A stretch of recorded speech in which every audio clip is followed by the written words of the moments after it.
In Sardegna, all'incirca nel Neolitico, ossia 8000 anni fa, alcune tribù, nonché alcuni insediamenti cominciarono a mischiarsi condividendo routine, diverse culture, se così possiamo definirle, e particolarità che nel corso del tempo dettero vita alla civiltà nuragica.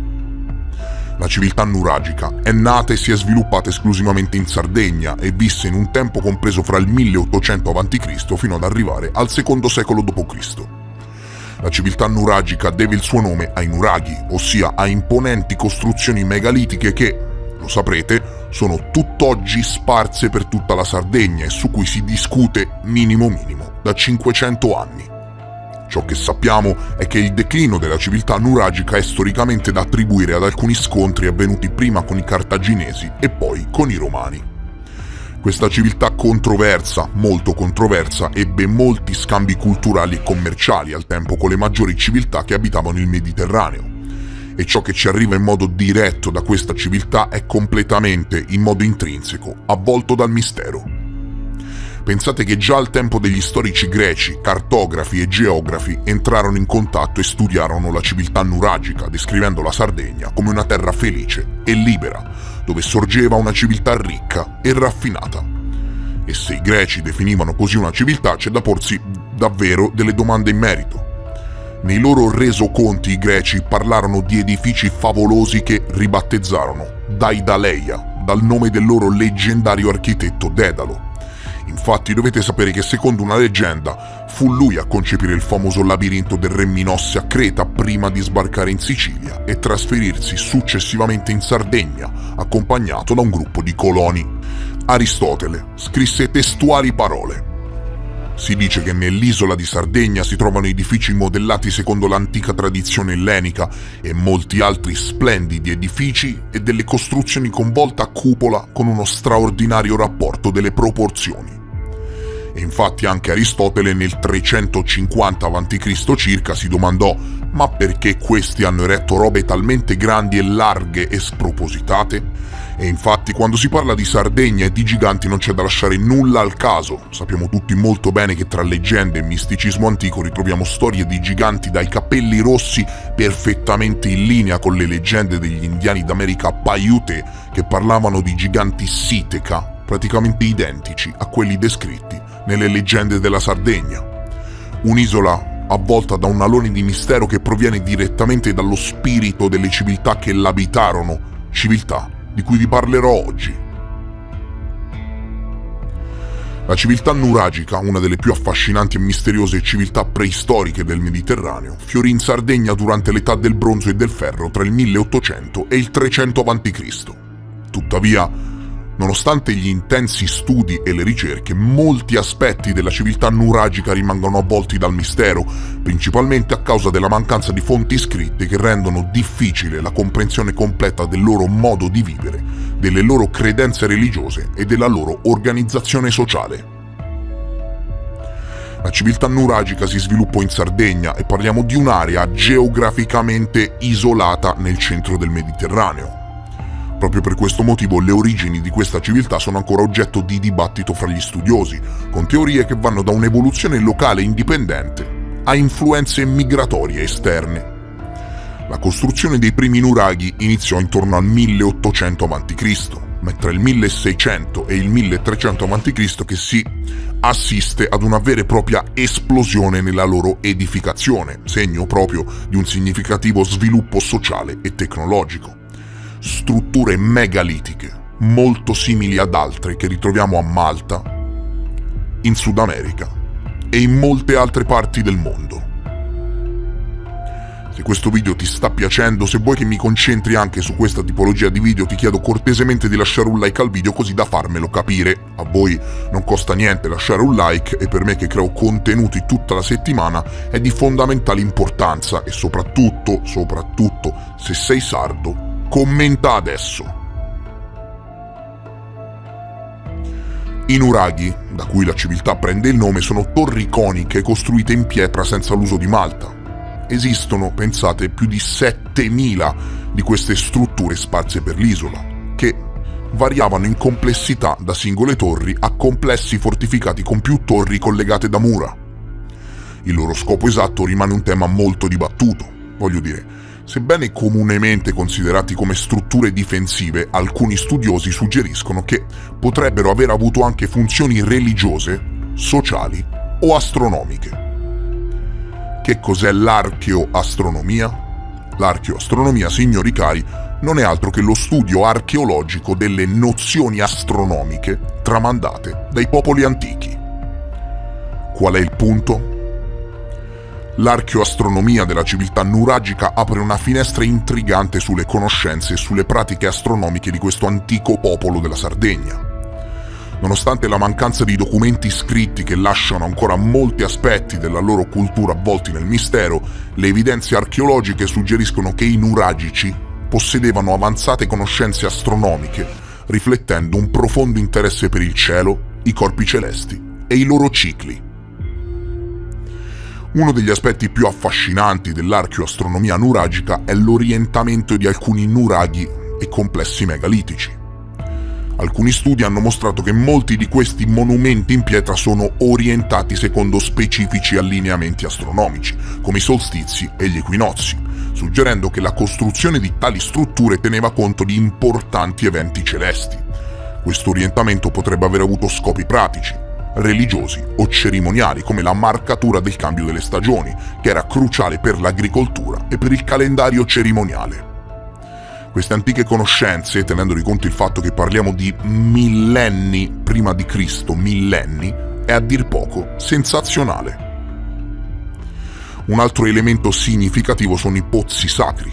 Ce ne sono un sacco in Sardegna, strutture uniche della civiltà nuragica che sembrano aver avuto una funzione rituale legata all'acqua. Alcuni di questi pozzi rappresentano caratteristiche che suggeriscono un interesse per l'astronomia, come aperture che permettono alla luce solare di entrare in momenti specifici dell'anno, illuminando particolari sezioni del pozzo durante i solstizi e gli equinozi. Questo fenomeno potrebbe aver avuto un significato religioso o simbolico, legato al rinnovamento, alla fertilità e alla purificazione. Hai mai sentito parlare delle tombe dei giganti? E soprattutto, sapevi che le tombe dei giganti probabilmente hanno un significato archeoastronomico da capogiro? Anche le tombe dei giganti, monumentali tombe collettive di cui si parla da anni, a quanto pare mostrano evidenze di orientamento astronomico. Alcune di queste tombe sono orientate in modo tale che la luce del sole, ve la faccio semplice, al solstizio o all'equinozio, illumini la camera funeraria. Un fenomeno che potrebbe aver avuto significati simbolici legati al ciclo della vita, della morte e della rinascita, o comunque alla commemorazione degli antenati in date significative.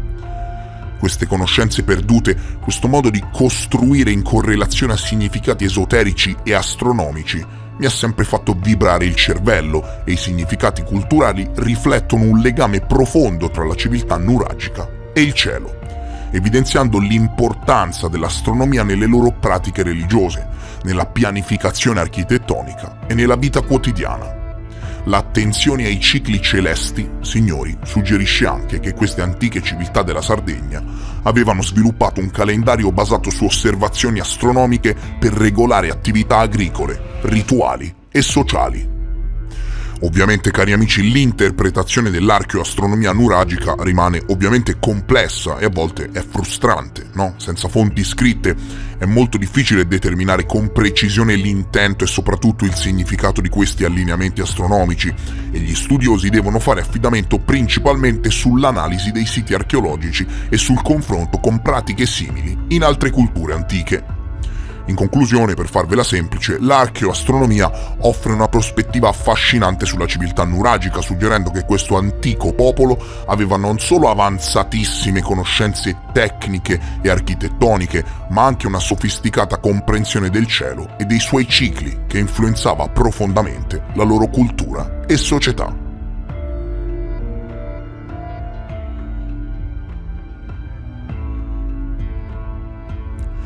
Si pensa che l'esplosione dei nuraghi avvenne intorno al 1600 a.C., ma siccome non è possibile svolgere l'esame a radiocarbonio sulla roccia, alcuni suppongono che alcune strutture in Sardegna siano ancora più antiche. Infatti, dovete aprire la mente, ok? In Sardegna non è che ci hanno vissuto solo i membri della civiltà nuragica. Nell'età della pietra l'isola fu abitata per la prima volta da popolazioni che vi erano arrivate lì nel Paleolitico e nel Neolitico, dall'Europa e dal bacino mediterraneo.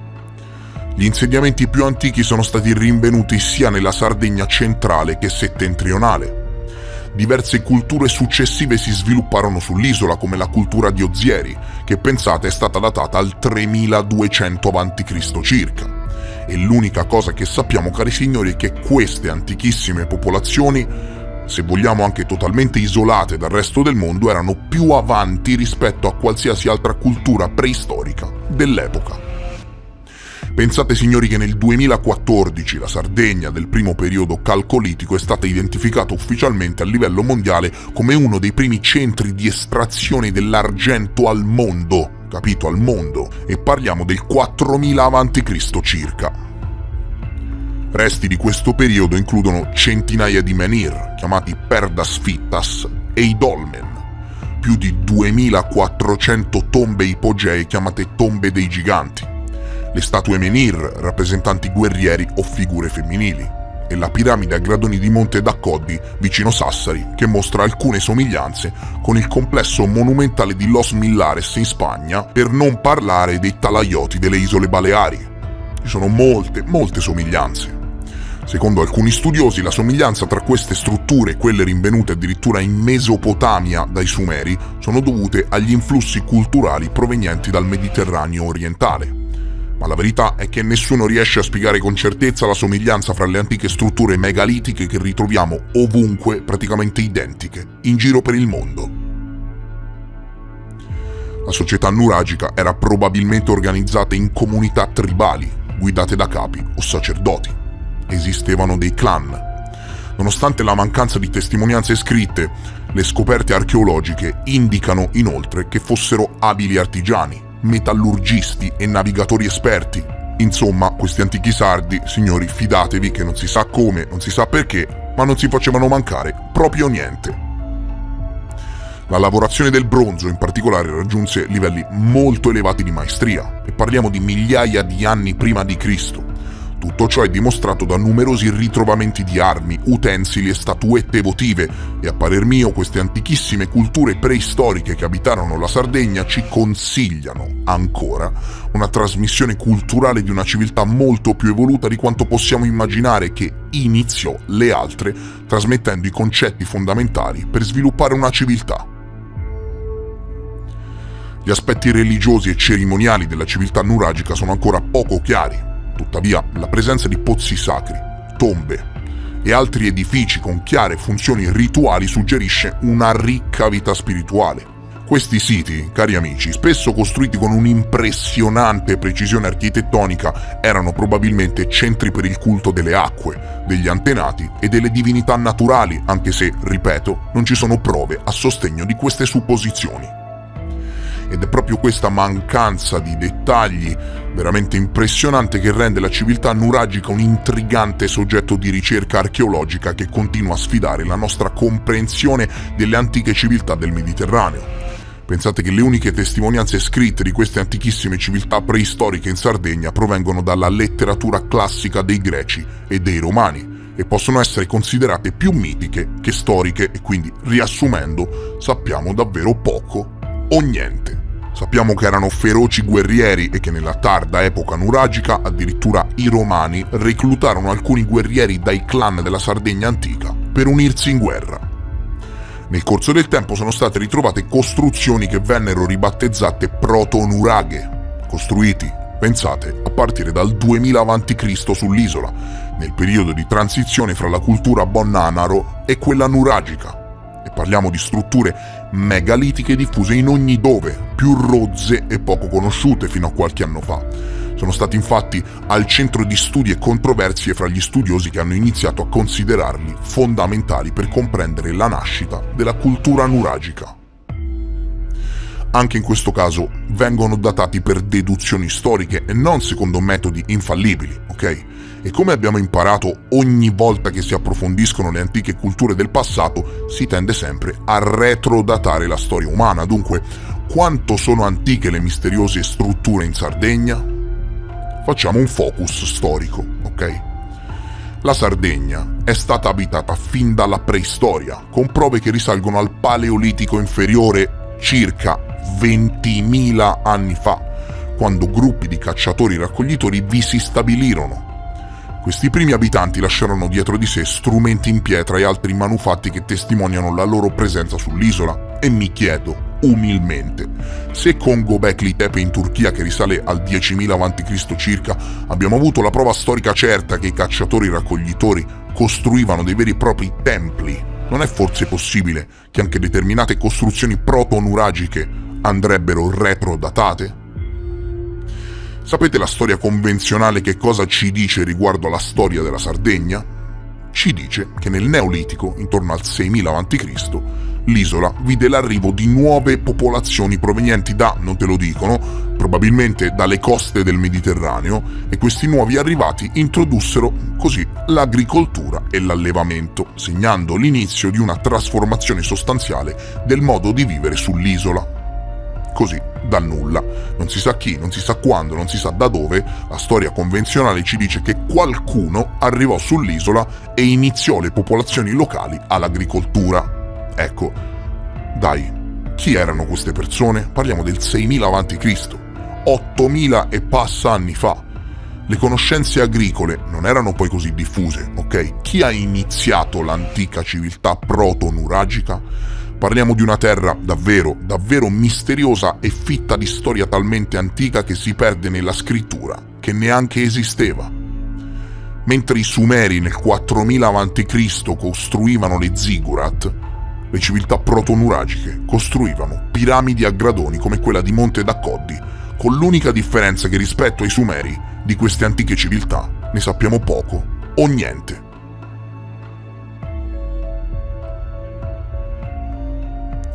Per oggi, cari signori, è davvero tutto, ma ripeto, c'è davvero molto altro da dire. Se ti interessa questo tema e vuoi vedere altri video sulla Sardegna, non devi fare altro che lasciare un like e un commento.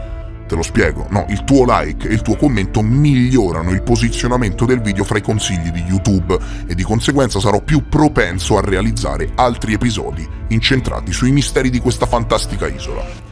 Io vi voglio bene, vi ringrazio per essere stati con me e vi rimando come sempre al prossimo episodio. Adieu!